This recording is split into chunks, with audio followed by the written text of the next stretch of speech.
ಗಾಡಿ ನಿಲ್ಸಲ್ಲ ಹಿಂದೆ ದಯಮಾಡಿ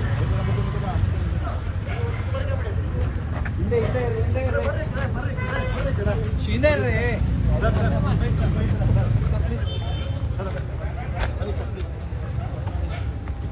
ಏ ಈ ಕಡೆ ಬರ್ರಿ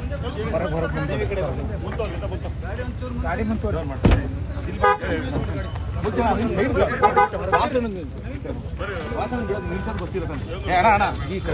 ಅಲ್ಲೇ ಇರ್ರಿ ಪಬ್ಲಿಕ್ಕೆಲ್ಲ ಅಲ್ಲೇ ಇರ್ರಿ ಇರೋಣ ಒಂದು ನಿಮಿಷ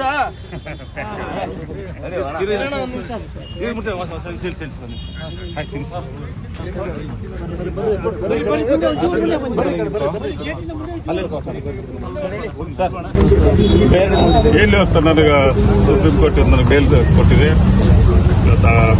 ನಾನು ರಿಲೀಸ್ ಆಗಿದ್ದೇನೆ. ನನಗೆಲ್ಲ ನಮ್ಮ ಜನ ಇವತ್ತು, ಯಾಕಂದ್ರೆ ನನ್ನ ಕ್ಷೇತ್ರದಲ್ಲಿ ಒಬ್ಬ ಶಾಸಕರಿಂದನ ಸಾಕಷ್ಟು ತೊಂದರೆಗಳಾಗಿದ್ದವು. ಜನರಿಗೆ ಒಂದೇದಾಗಿ ನನ್ನ ಜನತೆಗೆಲ್ಲರಿಗೂ ನನ್ನಿಂದ ಕೆಲಸದ ತಡೆಗಳಾಗಿದ್ರು ಕೂಡ ಎಲ್ಲರಿಗೂ ವಿನಂತಿ ಮಾಡ್ಕೊತೀನಿ. ನಾ ಇವಾಗ ಆಚೆ ಬಂದಿದ್ದೀನಿ. ಜನರು ಏನೋ ಕೆಲಸ ಇದ್ರೆ ಫಸ್ಟ್ ಆದ್ಯತೆಗಳು ನಾನು ಜನರ ಕೆಲಸ ಮಾಡಿ ಕೊಡ್ತೇನೆ. ಷರತ್ತುಬದ್ಧ ಜಾಮೀನು ಷರತ್ತುಬದ್ಧ ಇದೆ. ಯಾಕಂದ್ರೆ ಕೋರ್ಟ್ ಏನು ಷರತ್ತು ಹಾಕಿರ್ತಾರೆ ಅದ್ರ ಪ್ರಕಾರ ನಾವು ನೋಡ್ಕೋಬೇಕಾಗುತ್ತೆ. ಆ ರೀತಿ ನೋಡ್ಕೊತೀವಿ. ಮತ್ತೆ ನಿಮ್ಮ ಕಾನೂನು ರೀತಿ ಹೋರಾಟ ಸರ್ ಮುಂದಿನ ದಿನಗಳ ಹೋರಾಟ ಆಗಿರುತ್ತೆ. ನ್ಯಾಯಾಲಯದಲ್ಲಿ ನಮ್ದು ಇನ್ನೂ ಕೋರ್ಟ್ ಎಂಡಿಂಗ್ ಸ್ಟೇಜ್ ಅಲ್ಲಿ ಇದೆ. ಇವತ್ತು ಕೋರ್ಟ್ಗೆ ನಾವು ಗೌರವ ಕೊಡಲೇಬೇಕಾಗುತ್ತೆ. ಕೋರ್ಟಿನ ತೀರ್ಪನ್ನು ಕೊಡುತ್ತೆ. ತೀರ್ಪಿಗಾಗಿ ನಾವೆಲ್ಲರೂ ಕಾಯ್ತೀವಿ. ನ್ಯಾಯಾಂಗದ ಮ್ಯಾಗೆ ನಮಗೆ ಗೌರವ ಇದೆ. ಅಷ್ಟೇ ಏನು ಹೇಳಕ್ಕೆ ಸರ್. ನೀವು ಜೈಲಲ್ಲಿದ್ದಾಗ ಡಿ.ಕೆ. ಶಿವಕುಮಾರ್ ಸಹ ಬಂದು ಭೇಟಿ ಮಾಡಿದ್ರು ಸರ್. ಆ ಭೇಟಿ ಏನು ಅಂದ್ರೆ ಏನೋ ರಾಜಕಾರಣ ವಿಚಾರವಾಗ ಸಹಜವಾಗಿ ಭೇಟಿ ಆಗಿಲ್ಲ. ಯಾಕಂದ್ರೆ ಯಾರೋ ಒಬ್ಬ ಪಕ್ಷದ ಒಬ್ಬ ಶಾಸಕನಾಗಿ ನಾವು 2-3 ಮಂದಿ ಶಾಸಕರು ಒಳಗಿದ್ದರಿಂದ ನಮ್ಮನ್ನೆಲ್ಲ ಬಂದು ಭೇಟಿಯಾಗಿ ನಮ್ಮ ಕ್ಷೇಮ ವಿಚಾರ ಮಾಡೋದು ಅಷ್ಟೇ ಸರ್. ಒಂದು ಕಡೆ ರಾಜಕಾರಣದಲ್ಲಿ ಕುರ್ಚಿ ವಿಚಾರವಾಗಿ ಗಲಾಟೆ ಆಗ್ತದೆ. ಯಾವ ವಿಚಾರ ಏನೂ ಗೊತ್ತಿಲ್ಲ. ಅದೇ ವಿಚಾರವಾಗಿ ಬಂದು ಡಿ.ಕೆ. ಸಾಹೇಬ್ ಆ ವಿಚಾರಕ್ಕೆ ಬಂದಿಲ್ಲ. ಜಸ್ಟ್ ನಾವೆಲ್ಲ ಇದಕ್ಕೆ ಬಂದು ಭೇಟಿ ಕೊಟ್ಟಿಲ್ಲ. Thank you. ಇವತ್ತು ನನಗೆ ಸುಪ್ರೀಂ ಕೋರ್ಟ್ ನನಗೆ ಬೇಲ್ ಕೊಟ್ಟಿದೆ. ನಾನು ರಿಲೀಸ್ ಆಗಿದ್ದೇನೆ. ನನಗೆಲ್ಲ ನಮ್ಮ ಜನ ಇವತ್ತು, ಯಾಕಂದ್ರೆ ನನ್ನ ಕ್ಷೇತ್ರದಲ್ಲಿ ಒಬ್ಬ ಶಾಸಕರಿಂದನ ಸಾಕಷ್ಟು ತೊಂದರೆಗಳಾಗಿದ್ದವು. ಜನರಿಗೆ ಒಂದೇದಾಗಿ ನನ್ನ ಜನತೆಗೆಲ್ಲರಿಗೂ ನನ್ನಿಂದ ಕೆಲಸದ ತಡೆಗಳಾಗಿದ್ರು ಕೂಡ ಎಲ್ಲರಿಗೂ ವಿನಂತಿ ಮಾಡ್ಕೊತೀನಿ. ನಾ ಇವಾಗ ಆಚೆ ಬಂದಿದ್ದೀನಿ. ಜನರು ಏನೋ ಕೆಲಸ ಇದ್ರೆ ಫಸ್ಟ್ ಆದ್ಯತೆಗಳು ನಾನು ಜನರ ಕೆಲಸ ಮಾಡಿ ಕೊಡ್ತೇನೆ. ಷರತ್ತುಬದ್ಧ ಜಾಮೀನು ಷರತ್ತುಬದ್ಧ ಇದೆ. ಯಾಕಂದ್ರೆ ಕೋರ್ಟ್ ಏನು ಷರತ್ತು ಹಾಕಿರ್ತಾರೆ ಅದ್ರ ಪ್ರಕಾರ ನಾವು ನೋಡ್ಕೋಬೇಕಾಗುತ್ತೆ. ಆ ರೀತಿ ನೋಡ್ಕೊತೀವಿ. ಮತ್ತೆ ನಿಮ್ಮ ಕಾನೂನು ರೀತಿ ಹೋರಾಟ ಸರ್ ಮುಂದಿನ ದಿನಗಳ ಹೋರಾಟ ಆಗಿರುತ್ತೆ.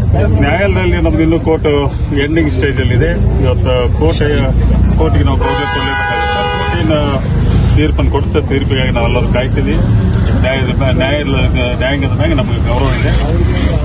ಅಷ್ಟೇ ಏನು ಹೇಳಕ್ಕೆ ಸರ್. ನೀವು ಜೈಲಲ್ಲಿದ್ದಾಗ ಡಿ.ಕೆ. ಶಿವಕುಮಾರ್ ಸಹ ಬಂದು ಭೇಟಿ ಮಾಡಿದ್ರು ಸರ್. ಆ ಭೇಟಿ ಏನು ಅಂದ್ರೆ ಏನೋ ರಾಜಕಾರಣ ವಿಚಾರವಾಗ ಸಹಜವಾಗಿ ಭೇಟಿ ಆಗಿಲ್ಲ. ಯಾಕಂದ್ರೆ ಯಾರೋ ಒಬ್ಬ ಪಕ್ಷದ ಒಬ್ಬ ಶಾಸಕನಾಗಿ ನಾವು 2-3 ಮಂದಿ ಶಾಸಕರು ಒಳಗಿದ್ದರಿಂದ ನಮ್ಮನ್ನೆಲ್ಲ ಬಂದು ಭೇಟಿಯಾಗಿ ನಮ್ಮ ಕ್ಷೇಮ ವಿಚಾರ ಮಾಡೋದು ಅಷ್ಟೇ ಸರ್. ಒಂದು ಕಡೆ ರಾಜಕಾರಣದಲ್ಲಿ ಕುರ್ಚಿ ವಿಚಾರವಾಗಿ ಗಲಾಟೆ ಆಗ್ತದೆ.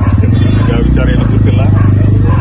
ಅದೇ ವಿಚಾರವಾಗಿ ಬಂದು ಡಿ.ಕೆ. ಸಾಹೇಬ್ ಆ ವಿಚಾರಕ್ಕೆ ಬಂದಿಲ್ಲ. ಜಸ್ಟ್ ನಾವೆಲ್ಲ ಇದಕ್ಕೆ ಬಂದು ಭೇಟಿ ಕೊಟ್ಟಿಲ್ಲ. Thank you.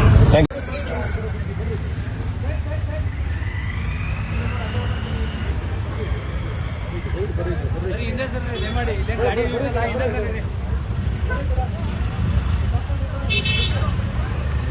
ಹಿಂದೆ ಇರಿ ಗಾಡಿ ನಿಲ್ಸಲ್ಲ ಹಿಂದೆ ಇರಿ ದಯಮಾಡಿ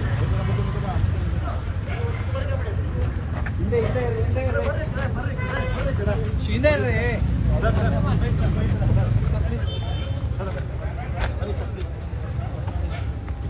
ಏ ಈ ಕಡೆ ಬರ್ರಿ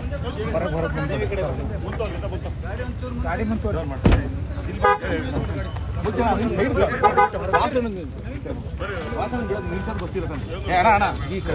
ಅಲ್ಲೇ ಇರ್ರಿ ಪಬ್ಲಿಕ್ಕೆಲ್ಲ ಅಲ್ಲೇ ಇರ್ರಿ ಇರೋಣ ಒಂದು ನಿಮಿಷ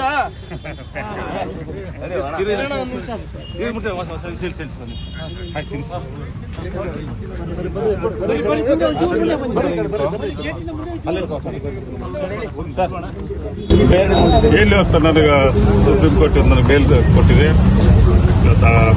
ನಾನು ರಿಲೀಸ್ ಆಗಿದ್ದೇನೆ. ನನಗೆಲ್ಲ ನಮ್ಮ ಜನ ಇವತ್ತು ಯಾಕಂದ್ರೆ ನನ್ನ ಕ್ಷೇತ್ರದಲ್ಲಿ ಒಬ್ಬ ಶಾಸಕರಿಂದನ ಸಾಕಷ್ಟು ತೊಂದರೆಗಳಾಗಿರ್ತವೆ. ಜನರಿಗೆ ಒಂದೇದಾಗಿ ನನ್ನ ಜನತೆಗೆಲ್ಲರಿಗೂ ನನ್ನಿಂದ ಕೆಲಸದ ತಡೆಗಳಾಗಿದ್ರು ಕೂಡ ಎಲ್ಲರಿಗೂ ವಿನಂತಿ ಮಾಡ್ಕೊತೀನಿ. ನಾ ಇವಾಗ ಆಚೆ ಬಂದಿದ್ದೀನಿ. ಜನರು ಏನೋ ಕೆಲಸ ಇದ್ರೆ ಫಸ್ಟ್ ಆದ್ಯತೆಗಳು ನಾನು ಜನರ ಕೆಲಸ ಮಾಡಿ ಕೊಡ್ತೇನೆ. ಷರತ್ತುಬದ್ಧ ಜಾಮೀನು ಷರತ್ತುಬದ್ಧ ಇದೆ. ಯಾಕಂದ್ರೆ ಕೋರ್ಟ್ ಏನು ಷರತ್ತು ಹಾಕಿರ್ತಾರೆ ಅದ್ರ ಪ್ರಕಾರ ನಾವು ನಡ್ಕೋಬೇಕಾಗುತ್ತೆ. ಆ ರೀತಿ ನಡ್ಕೋತೇವೆ. ಮತ್ತೆ ನಿಮ್ಮ ಕಾನೂನು ರೀತಿ ಹೋರಾಟ ಸರ್ ಮುಂದಿನ ದಿನಗಳ ಹೋರಾಟ ಆಗಿರ್ತದೆ. ನ್ಯಾಯಾಲಯದಲ್ಲಿ ನಮ್ದು ಇನ್ನೂ ಕೋರ್ಟ್ ಎಂಡಿಂಗ್ ಸ್ಟೇಜ್ ಅಲ್ಲಿ ಇದೆ. ಇವತ್ತು ಕೋರ್ಟ್ಗೆ ನಾವು ಗೌರವ ಕೊಡಲೇಬೇಕಾಗುತ್ತೆ. ಕೋರ್ಟ್ ಏನು ತೀರ್ಪನ್ನು ಕೊಡುತ್ತೆ, ತೀರ್ಪಿಗಾಗಿ ನಾವೆಲ್ಲರೂ ಕಾಯ್ತೀವಿ. ನ್ಯಾಯಾಂಗದ ಮ್ಯಾಗೆ ನಮಗೆ ಗೌರವ ಇದೆ. ಅಷ್ಟೇ ಏನು ಹೇಳಕ್ಕೆ. ಸರ್, ನೀವು ಜೈಲಲ್ಲಿದ್ದಾಗ ಡಿ.ಕೆ. ಶಿವಕುಮಾರ್ ಸಹ ಬಂದು ಭೇಟಿ ಮಾಡಿದ್ರು ಸರ್. ಆ ಭೇಟಿ ಏನು ಅಂದ್ರೆ ಏನೋ ರಾಜಕಾರಣದಲ್ಲಿ ಸರ್ ಅವಾಗ ಸಹಜವಾಗಿ ಭೇಟಿ ಆಗಿಲ್ಲ. ಯಾಕಂದ್ರೆ ಯಾರೋ ಒಬ್ಬ ಪಕ್ಷದ ಒಬ್ಬ ಶಾಸಕನಾಗಿ ನಾವು 2-3 ಮಂದಿ ಶಾಸಕರು ಒಳಗಿದ್ದರಿಂದ ನಮ್ಮನ್ನೆಲ್ಲ ಬಂದು ಭೇಟಿಯಾಗಿ ನಮ್ಮ ಕ್ಷೇಮ ವಿಚಾರ ಮಾಡೋದು ಅಷ್ಟೇ. ಸರ್, ಒಂದು ಕಡೆ ರಾಜಕಾರಣದಲ್ಲಿ ಕುರ್ಚಿ ವಿಚಾರವಾಗಿ ಗಲಾಟೆ ಆಗ್ತದೆ. ಯಾವ ವಿಚಾರ ಏನೂ ಗೊತ್ತಿಲ್ಲ. ಅದೇ ವಿಚಾರವಾಗಿ ಬಂದು ಡಿ.ಕೆ. ಸಾಹೇಬ್ ಆ ವಿಚಾರಕ್ಕೆ ಏನು ಬಂದಿಲ್ಲ. ಜಸ್ಟ್ ನಾವೆಲ್ಲ ಇದ್ದಿದ್ದಕ್ಕೆ ಬಂದು ಭೇಟಿ ಕೊಟ್ಟಿದ್ದಾರೆ. Thank you.